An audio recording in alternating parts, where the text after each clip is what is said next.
I just want to remind Mr. Marcos that it was he who called for snap elections, and once the people decided to participate, he better watch out if he threatens to frustrate their will again. I'm afraid he will have an angry people on his hands. Mrs. Aquino, you keep making what sometimes sound like veiled threats and sometimes not so veiled. What do you mean he'd better watch out? Well, all along I have asked the people, you know, not to engage in any violence, and so far they have listened to me. And if you may recall, just after my husband was assassinated, I did go on radio in our country, and I asked the people, you know, to observe peaceful means and not to resort to violence, and they did obey me. But this time, they have a greater stake in this. It's not just CORY Aquino, but the future of our children and our children's children. So if they think that they have been cheated out of an election, I'm afraid they might not listen to me anymore if I still insist on going about this peacefully. Well, let me put it to you this way. You are running for president of the Philippines. You are putting yourself forward as the leader of your nation. And now, if I understand what you're telling me correctly, you're saying if the election doesn't go the right way, you may not be able to control even your own followers. That doesn't speak very well for your ability to be able to run the country. Well, Ted, the people who are with me now are so convinced that I will win. And if Marcos resorts to terrorism or to gross cheating, then the people who have supported me may finally think that the electoral process is just not advisable anymore. Are you raising the specter, the possibility of something approaching even civil war? No, not civil war, as long as I can manage it. In fact, I have said that if Mr. Marcos cheats me out of this election, then I will call for daily demonstrations. However, if these daily demonstrations will still not get us the desired results, then I am afraid that the people might not listen to me anymore. Mr. President, I don't remember any election in recent Filipino history, in fact, even in not-so-recent Filipino history, where the loser did not claim that there were technical and other reasons of foul. So, and perhaps you remember one, but I don't. I think you're right. Filipinos are not known to be good losers.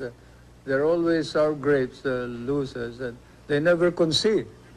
But in this particular matter, Ted, I am so certain of victory that these declarations of my opponent that there will be a civil war in this country indicate how desperate they are. I certainly am concerned about your attitude that you feel that there would be cheating if I win, and there would be no cheating if she wins. No, I think it's the other way around. I realize it is a hypothetical question, but in every election, someone has to win, someone has to lose, and I wonder if you would address the hypothetical question, though. If you lose, will you stand down? I have never thought of it, but certainly if there is no question which nullifies the results of the election, as I said, I will perform my duty as president in accordance with law. Your claims and the claims of your supporters that you are so highly decorated are fabricated claims. I don't think that that is the story. It's a story about my guerrilla group. It's not about the medals. Even here, when a case of libel was filed, the publisher here did not question those medals. It's only you, Americans, who question it. I am not going to degrade myself by talking about those medals. If the American government wants them back, they can have them back. It's a good thing that we did not burn them. It's a good thing that we did not burn them at the end of the war when you refused to give us our back salaries. and refused to recognize all of us, and we were not entitled to education benefits, we were not entitled to medical benefits. But I was one of those who stopped our people from turning communist, especially the veterans, because we did not fight for communism, we fought for freedom. Now I wonder whether we also fought for the Americans and the American flag, to which we had sworn when MacArthur inducted us into the USAFE. I have no regrets, however, about having fought in Bataan. I have no regrets about fighting beside American soldiers. I have no regrets about fighting under American officers. And probably if our country were ever to be attacked again, I would do the same thing. But I would certainly raise some questions about the conduct of the American government in relation to the veterans of the last war. I am certainly very disappointed.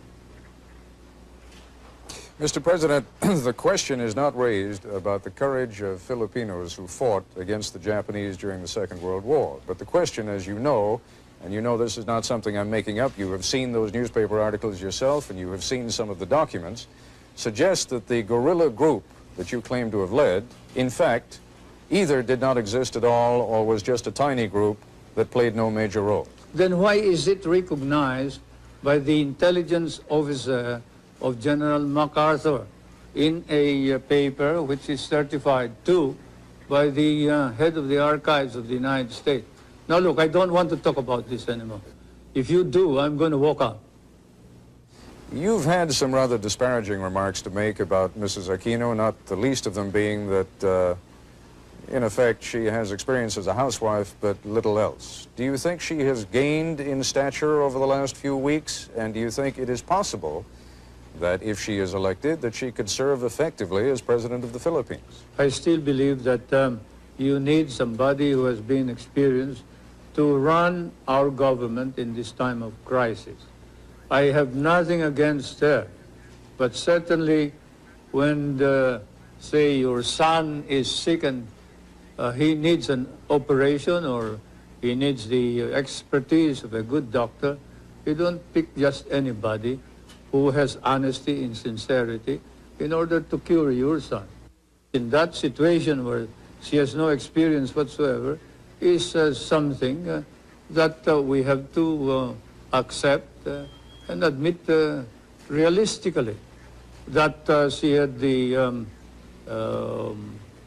the nerve to run without any experience whatsoever, as she admitted, and it's not me who has said that she is inexperienced, it is her who said, what do I know about running a government? And as an ordinary citizen, I would cry out immediately against anybody who says that being given the presidency. But as President of the Republic, I think it's my duty to call attention to this danger. I know that you made a great deal, and it is an excellent rhetorical device of saying, yes, you are inexperienced. You are inexperienced in corruption, you are inexperienced in crime, you are inexperienced in dictatorship. But let's be candid about it, you are also inexperienced in leadership. Now, there is a difference even between running a campaign as the widow of a martyred and beloved leader and running a country that is, as you yourself have pointed out, in a great deal of trouble. To those who are neutral about you, what do you say about your lack of experience? Well, more than experience, I think it is credibility that counts. And the truth of the matter is that the Marcos government has lost all credibility, and no way can Mr. Marcos possibly lead our country back to recovery because the Filipino people no longer believe in him. I realize that I am inexperienced, but as Mr. Marcos himself confessed, it took him 6 months to learn how to be president. And I guess I can do the same thing. As we all know, there is no school for presidents, so I don't think that should be a point against me. Your own George Washington definitely had no experience either.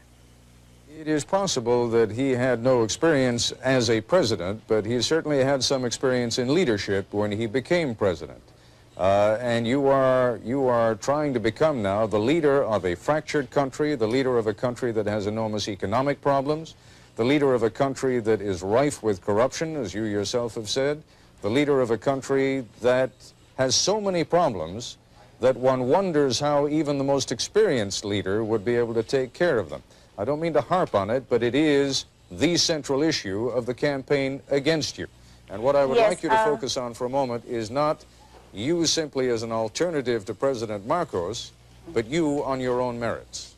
I realize how many people may think that I am not, the perfect solution to everything, but let's just say I am the best available solution to our problem. There are a great many people within your own coalition, within your own party right now, who see you as a useful device for getting rid of President Marcos, but who may have plans of their own for then shuttling you aside and, having used you, then taking over power themselves. How would you prevent that from happening? Nobody can use me, and I showed this very clearly when I insisted that I would be the presidential candidate. I mean, if people wanted me to defeat Marcos, they would have to do it my way. And you can ask the politicians, the leading politicians in the opposition, how I was able to get all of them to agree that I would be the presidential candidate and not anybody else. Otherwise, we would have had two candidates instead of just one. Again, Mrs. Aquino, the point I'm making is that I can see why they would be willing to stand aside for the immediate goal of getting President Marcos out of the way. But now we're talking about real power. Now we're talking about the power of governing and leading the Republic of the Philippines. And my question is, are you confident that you can continue to rule even when some of these people are going to be trying to take power away from you? Yes, I'm very confident of that because there were no deals involved when I ran for president. So nobody has a hold on me. I am my own person. I intend to continue being that kind of person. As I said, I don't owe anybody any favors. Let's talk for a moment about the kind of relationship that a government of the Philippines under CORY Aquino would have with the United States. What kind of a relationship would you want to have with the United States?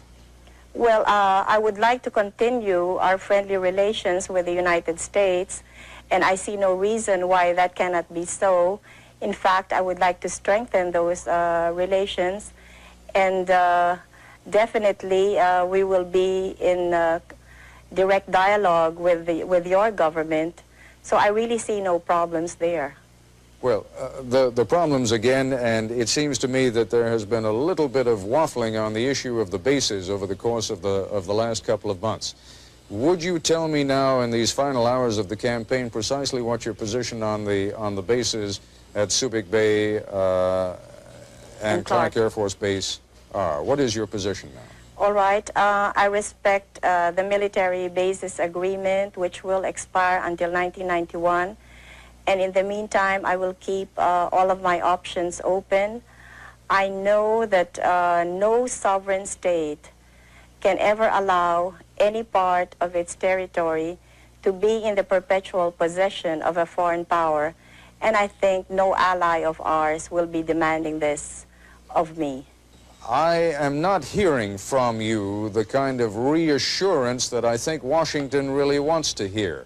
Now, obviously, you're under no compulsion to give it, but I wonder whether that is deliberate.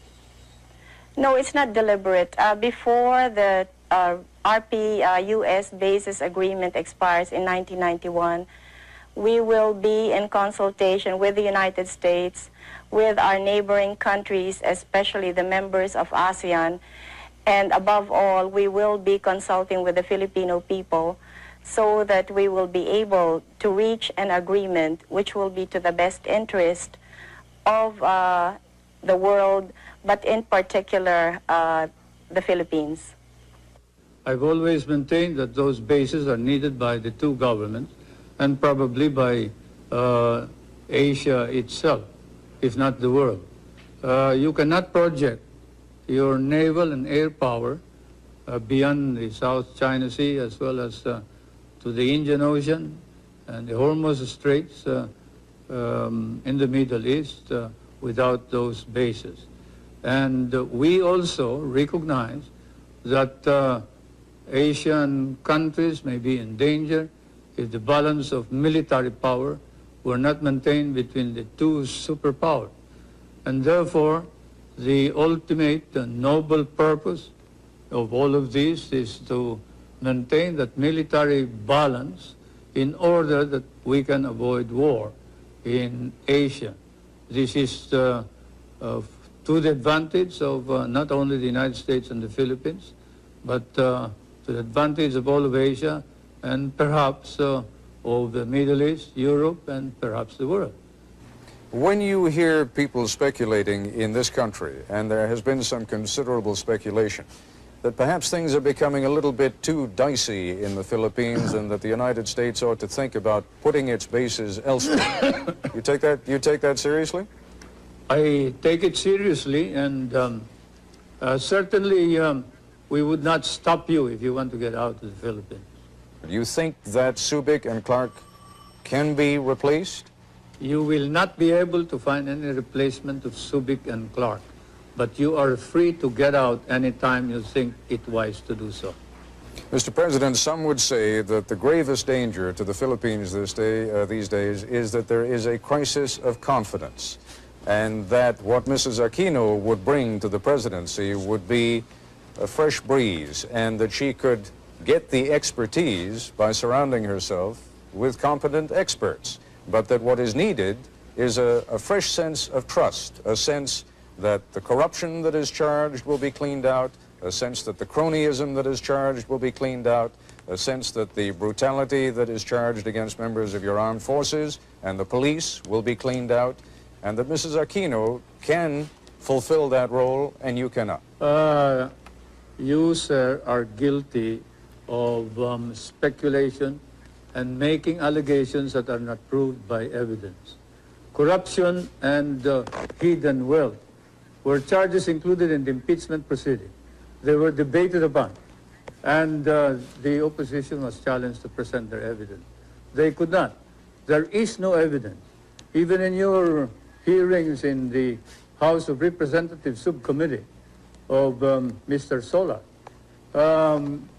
Congressman Solomon and Roth, I think, have said that there is no evidence about corruption or hidden wealth, and that this is all hearsay and all rumor. Now you repeat it as if it is the gospel truth. I question your right to make this as a premise for any further questioning. I must say that hearsay, rumors, speculation as a basis for a question by reputable newspapers and foreign correspondents should have no place in a society like ours. Your society Mr. and President, ours. you are quite right. If I were the only one raising those questions, there would be no point in raising them at all. The number does not matter, Ted. Whether 1,000 people raise it, if there is no evidence, then it is false. Whether it is raised by 10,000 people, if there is no evidence, then it is patently false. Numbers do not matter. It is evidence that matters. And you don't have any evidence. Mr. Solars has no evidence. The opposition has no evidence. They're just talking loud, and they're engaged in a smear campaign, and you are helping them. Mr. Solars claims that he has testimony from someone who met with who claims that he has testimony from someone who met with your wife, Mrs. Marcos, who spoke to him of properties that you hold through other names in New York, and that Mrs. Marcos said to this man who testified before the committee that she expected by 1987 to have $70 million worth in profits on those properties. Now, that is the testimony. You're saying there is no testimony. It may be inaccurate, but the testimony, sir, is there. The witness, when asked by Congressman Solomon whether there is any evidence whatsoever proving this. Said, I merely heard it. It is something that I heard from somebody. I do not know your sources of information. You may be more accurate than I am. But certainly, I don't consider that evidence which ties us up to the ownership of any of these properties. We are looking into the manner in which the evidence has been obtained by some of your investigators and some of your foreign correspondents, your newspaper men. And then after the elections, we will then look into the legal aspects of the coercion and intimidation that has been going on against some of the witnesses. But anyway, whatever it is, I deny categorically any speculations of the corruption and hidden wealth that is being alleged, so much so that the opposition members of the Batasan, the legislature, are now facing perjury cases in our courts, and we are going to see to it that these cases will be pushed through. There have been charges by both sides, against both sides, of corruption in the voting process. How is it going to be possible for anyone ever to be satisfied that this was an honest election, even if it were? Well, I guess as long as it is fairly honest, then we would be able to satisfy everybody. But if there are outright violations and we can see that there has been such enormous fraud, then that would be difficult to convince the Filipino people. But as I said earlier, since there are so many people personally involved in these elections, then we will see people power working to make sure that we get as clean and honest elections as possible. How much fraud, how much corruption in the process are you prepared to accept? Well, that all depends, Ted. Naturally, I cannot envision what Mr. Marcos is going to do, so I cannot say right now just what it is that I will be able to accept or what I will totally reject. There is an enormous difficulty in ever reaching a decision on how much fraud there has been. Both sides are going to claim it. We know that already. Your side's going to claim it, his side is going to claim it. How is it ever going to be possible to reach an understanding on what happened and how much fraud there was? Well, Ted, we all know who is the real power in this country, and it's a one-man power. So since he controls almost everything in this country, it is really unthinkable that we in the opposition, you know, can manage cheating the way he is accusing us of. He controls COMELEC, and he has all of the government forces behind him. So how can he possibly accuse us of committing fraud? Well, if he has all the power, as you say, and if you already believe that he is committed to win this election by whatever means he can, then how is it possible that you're going to win? Well, as I've been saying all along, it's people power that has finally emerged in this past campaign. And there will be many of these people who will be poll watchers in the coming elections. So they will be guarding their respective polling precincts, and they will also be watching the tabulations. So I am counting on all of these people to help us get an accurate count. What happened during the campaign with regard to media coverage? President Marcos has told me that you have certainly had access to the television and radio stations, and he denies categorically that you have been kept off. Well, you know, take for example the question of rallies, and ours last night, I don't know if we were given a minute or two, but normally all of President Marcos's speeches are covered in full. So I'll be lucky if I can have a sentence or two. We both addressed the Chamber of Industries, and his speech was covered in full. I think I had 2 sentences which I was allowed to, well, which local television aired. Maybe I can refer back to my husband's own funeral, where the Filipino people saw nothing of my husband's funeral, but which was viewed throughout the world. So things haven't changed much since that time. And I'm really lucky if I can get my face on television.